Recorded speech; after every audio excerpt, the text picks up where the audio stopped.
Bonjour et bienvenue à ce programme de cours en ligne de la Sola Scriptura University. Aujourd'hui, nous aurons cours de mathématiques bibliques. Je me présente, je suis votre enseignant, le docteur Ivan.M, diplômé de la faculté de doxinologie de Béret, située à la rue des Actes 17-11.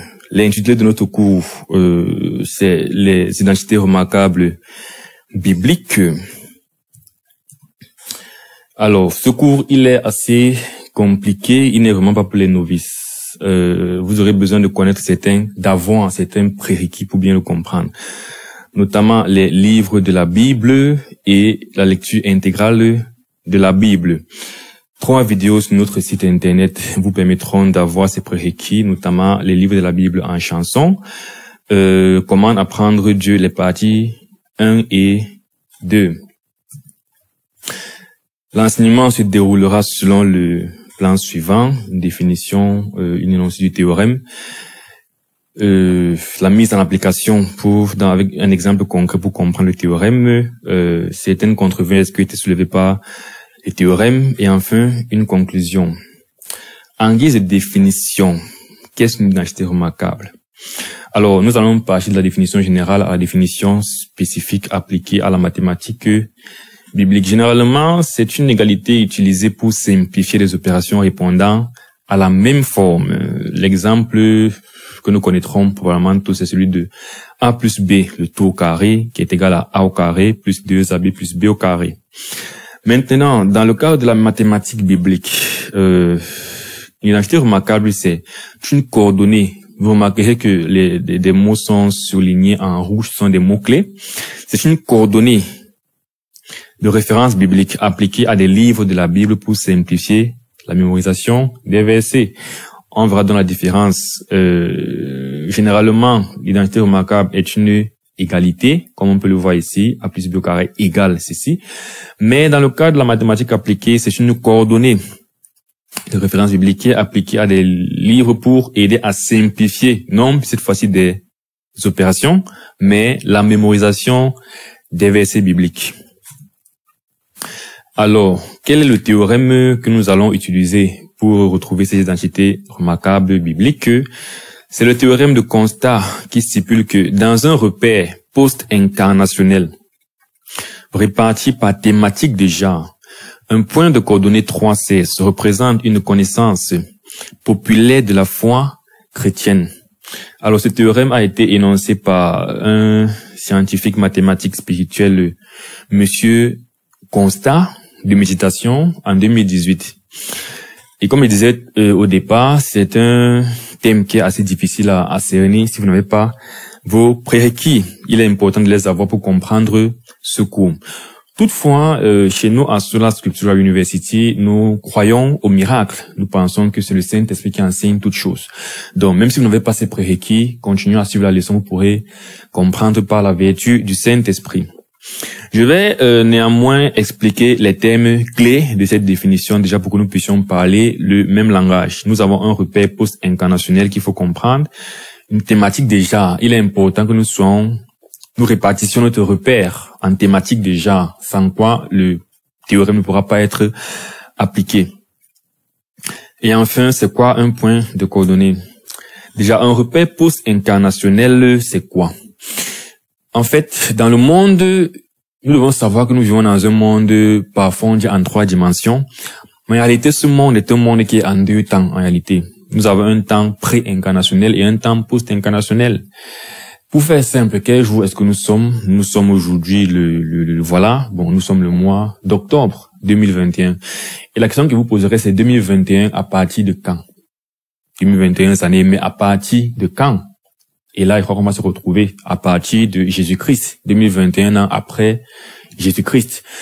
Donc, c'est ça, en fait, l'incarnation. Incarnationnel fait référence au fait que Dieu s'est fait chair en la personne de Jésus-Christ. Il s'est incarné, il est venu vivre sur terre. Donc, avant la venue de Jésus-Christ sur terre, ou bien de Dieu sur terre, on parle de repère pré-incarnationnel, en d'autres termes, l'Ancien Testament.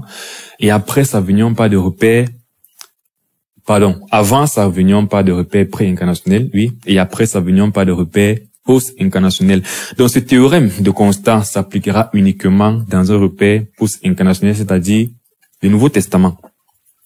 Ensuite, c'est quoi une thématique déjà, vous me direz, le Nouveau Testament, c'est un ensemble de livres, mais ces livres ne sont pas mis au hasard dans le Nouveau Testament ou en désordre. Ils respectent une certaine thématique. C'est ainsi qu'on aura les 4 évangiles, Matthieu, Marc, Luc, Jean, les épîtres de l'apôtre Paul, qui peuvent être subdivisés en épîtres à des villes ou en épîtres à des personnes.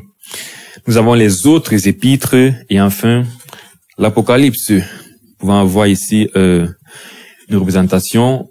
Nous voyons là le Nouveau Testament qui est réparti en, nous avons les 4 évangiles, les actes des apôtres, nous avons les épîtres de l'apôtre Paul, les autres épîtres et enfin l'Apocalypse. Ensuite, un point de coordonnées 3.16. Lorsqu'on a les coordonnées A, B, A représente le chapitre du livre et B les versets du chapitre. Donc, coordonnées A, B signifie chapitre 3, verset 16. Exemple, nous avons Matthieu 3, 16. C'est un point de coordonnées 3.16. Que veut donc dire ce théorème?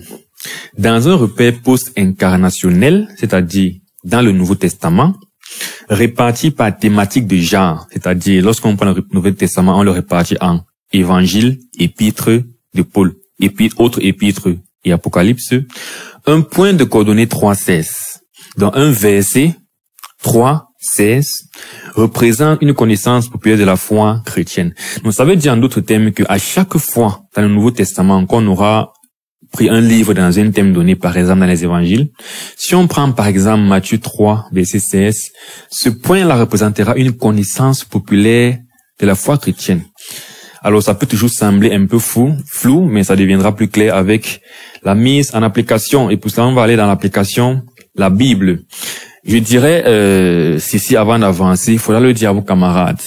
Nous exigeons que tout le monde fasse les cours en présentiel, en ligne, je vais dire en ligne, en direct.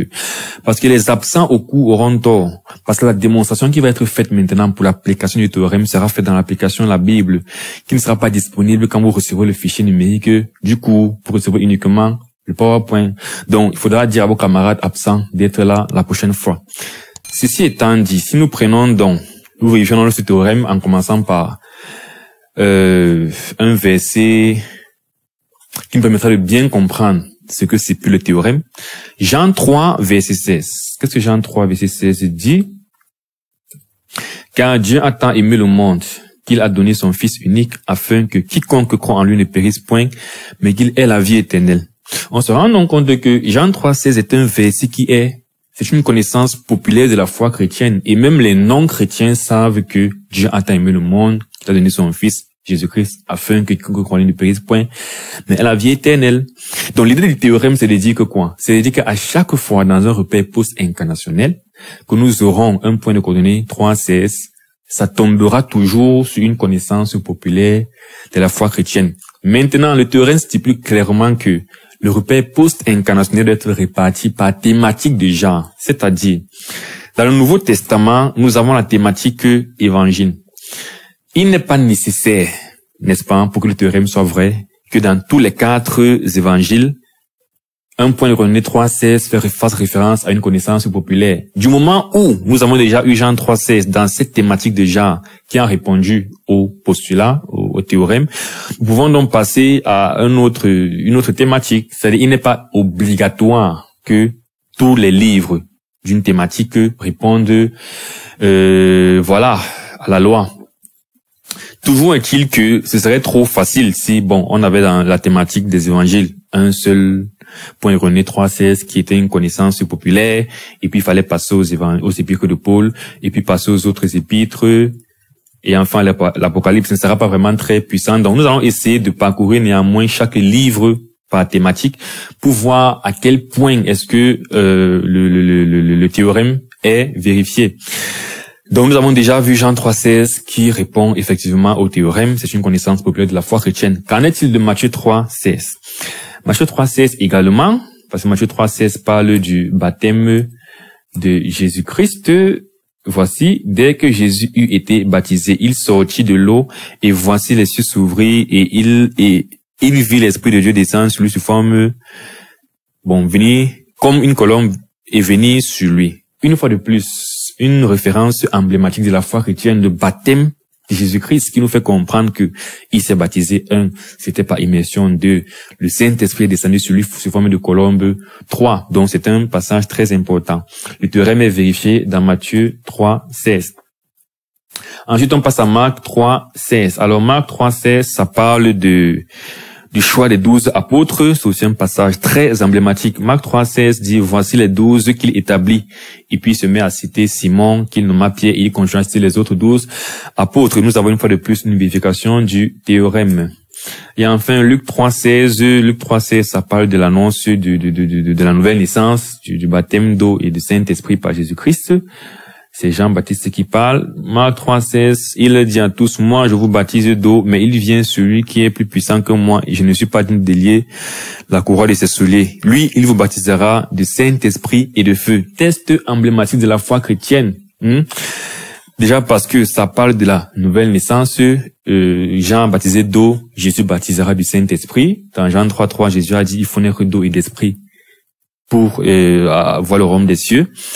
Ça parle également on va dire de la nouvelle naissance, de la création du monde, parce qu'également lorsque Jean-Baptiste parle du baptême d'eau suivi d'un baptême d'esprit et de feu, on voit que le monde a été baptisé en réalité au temps de Noé par le déluge, baptisé d'eau, puis à la Pentecôte le monde a été baptisé du Saint-Esprit, et enfin à la fin du monde le monde sera baptisé par le feu. Dans le jugement. L'apôtre Pierre a dit que le monde est à présent préservé pour le feu du jugement. Et effectivement, Jean-Baptiste nous parle d'un baptême d'eau, premier baptême pour la repentance, baptême d'esprit, c'est celui que Christ fait. Et ensuite, il baptisera de feu, Saint-Esprit et de feu. Et de quel feu est-ce qu'il parle? Au verset 17, il dit, il a son vent à la main, il nettoiera son nez, il amassera le blé dans son grenier, mais il brûlera la paille dans un feu qui ne s'éteint point. Donc le feu ici fait référence au jugement. Donc pour dire à quel point cette référence de Luc 3, c'est une référence emblématique et populaire de la foi chrétienne. Avant de passer aux sections suivantes, je dirais donc que je rappellerai donc la définition de l'identité remarquable mathématique. Elle a pour but en fait de faciliter la mémorisation des versets.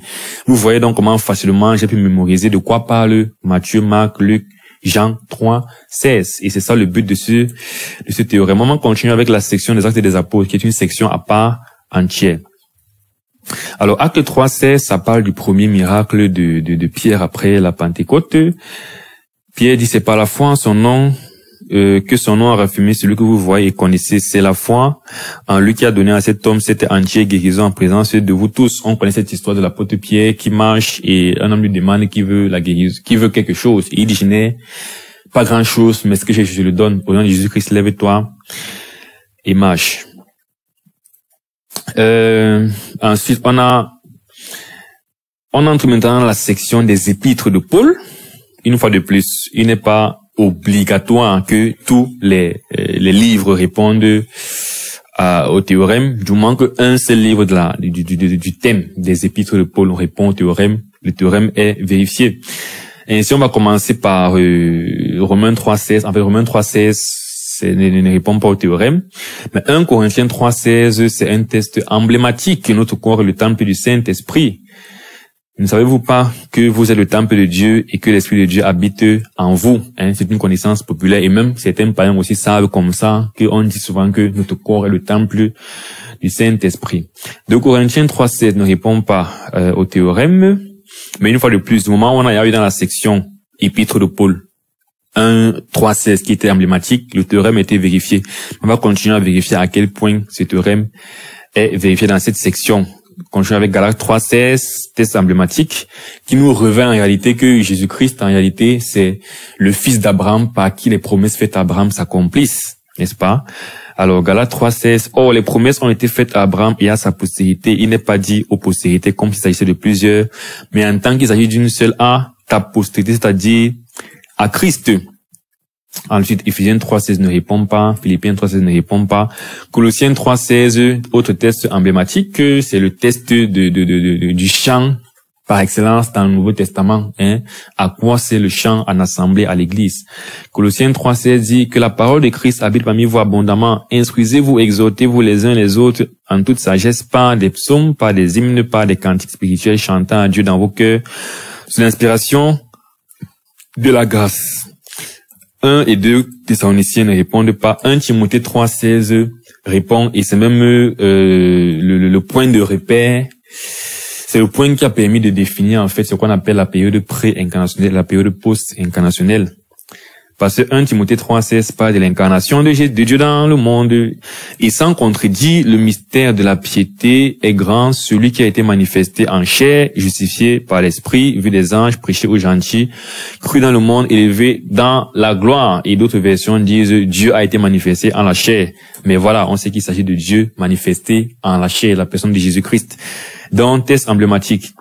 2 Timothée 3,16, autre test emblématique, qui est même carrément l'un des tests fondateurs de l'université sur la scripture, parce que ça nous fait comprendre vraiment à quel point l'écriture est importante. 2 Timothée 3,16 dit, toute écriture inspirée de Dieu est utile pour enseigner, pour convaincre, pour corriger, pour instruire dans la justice. Voilà. Ensuite, on a Tite 3,16, qui ne répond pas, Philémon, et Hébreux, voilà, qui ne répondent pas. Ceci étant dû, juste là, le théorème a été vérifié dans la thématique des évangiles, la thématique des actes des apôtres, la thématique des épîtres de Paul. Qu'en est-il de la thématique des autres épîtres? Alors, les scientifiques les recherches ont prouvé que c'était la partie où il y a eu le moins d'applicabilité du théorème de constat. Voilà, toutefois, on a 2 Pierre 3,16, qui est un test assez connu quand même, qui parle du fait que les épîtres de Paul, c'est l'un des tests en fait où on voit un des apôtres en fait mentionner un autre apôtre.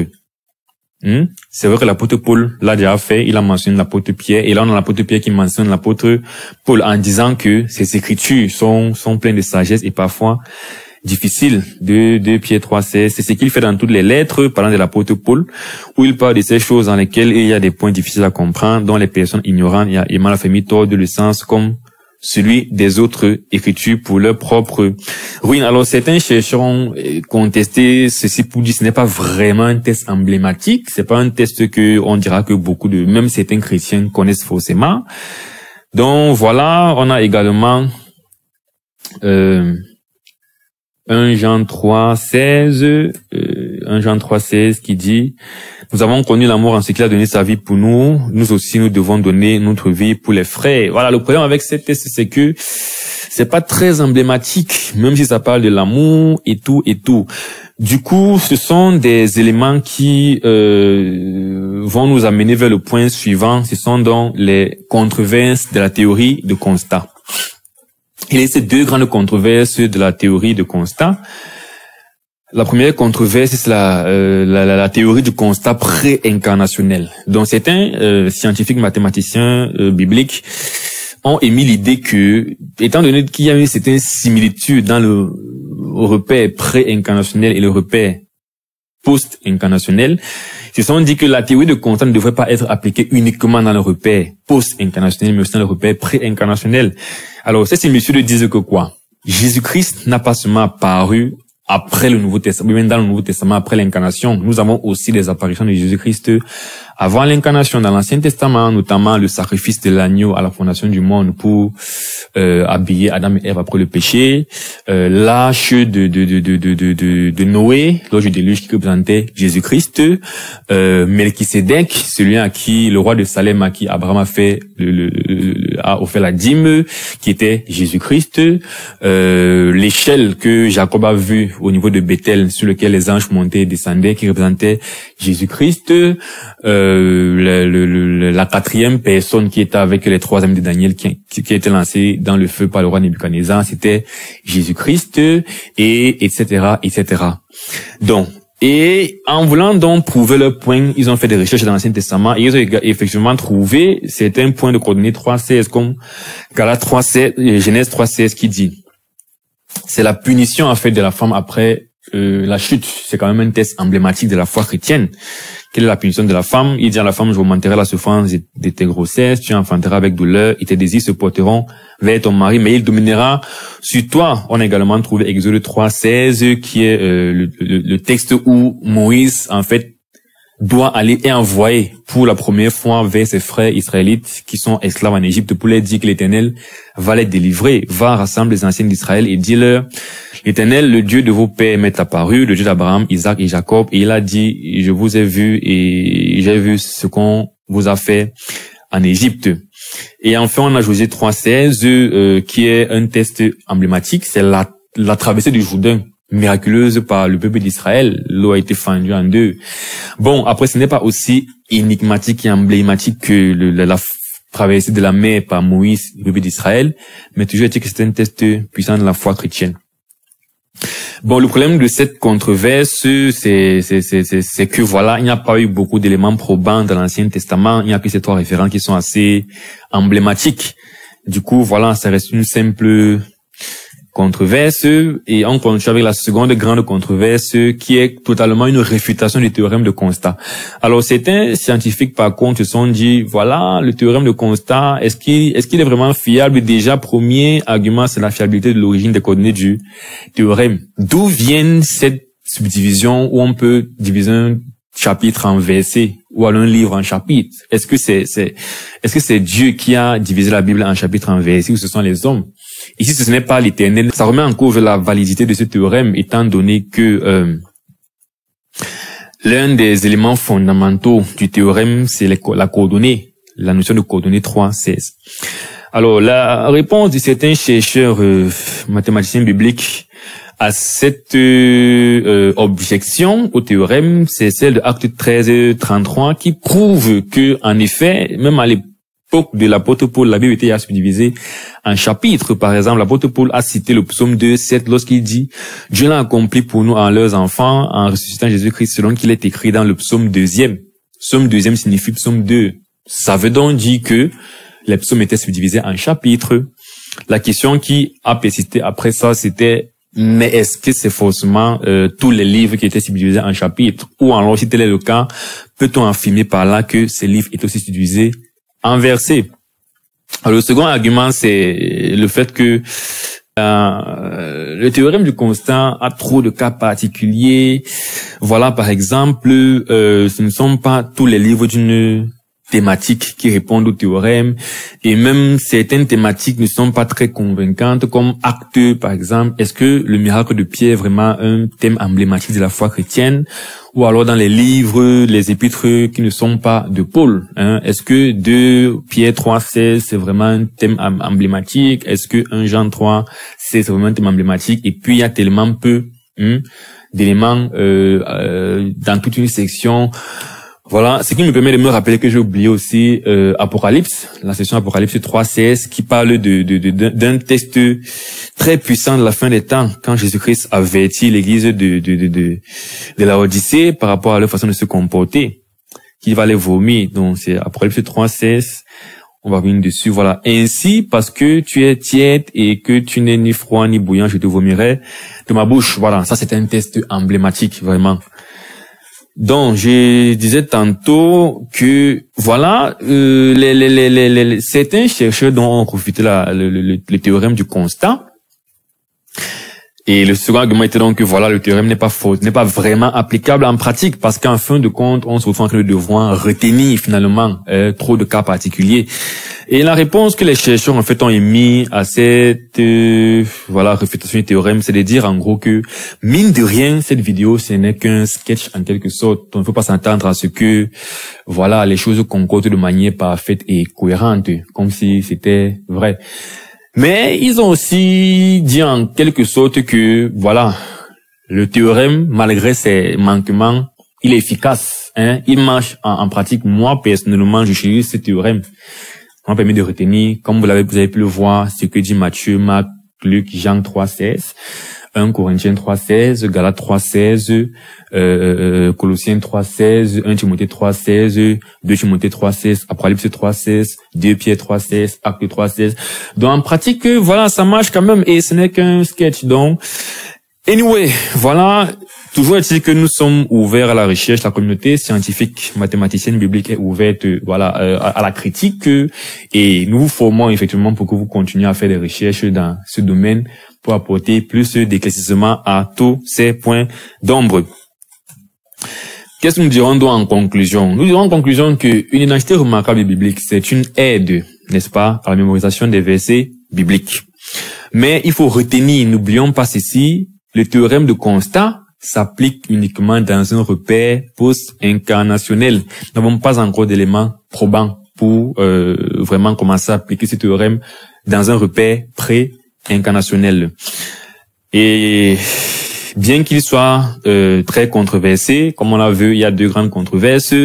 C'est un théorème jusqu'à ce jour qui est utilisé en pratique. Sur ce, c'est la fin de cette leçon. Voilà, je peux être allé un peu rapidement parce que voilà, nous estimons que vous devez avoir des prérequis pour suivre cette leçon. Toutefois, pour toute question relative à cette cours, vous êtes prêt de bien me contacter. À l'adresse email, laisse ta question sous forme de commentaire sur cette vidéo @gmail.com. Je répondrai aussi tôt que le commentaire posté. Je suis très ouvert aux questions. Voilà, faites comprendre à vos camarades que les cours ont effectivement commencé sur la plateforme en ligne et qu'ils doivent être présents, sinon ils manqueront des explications importantes. Sur ce, je vous dis à la prochaine leçon. Portez-vous bien, que l'Éternel vous bénisse. Ciao. Ici, ce n'est pas l'Éternel, ça remet en cause la légitimité, la véracité de la légitimité. Ça remet en cause la validité de ce théorème.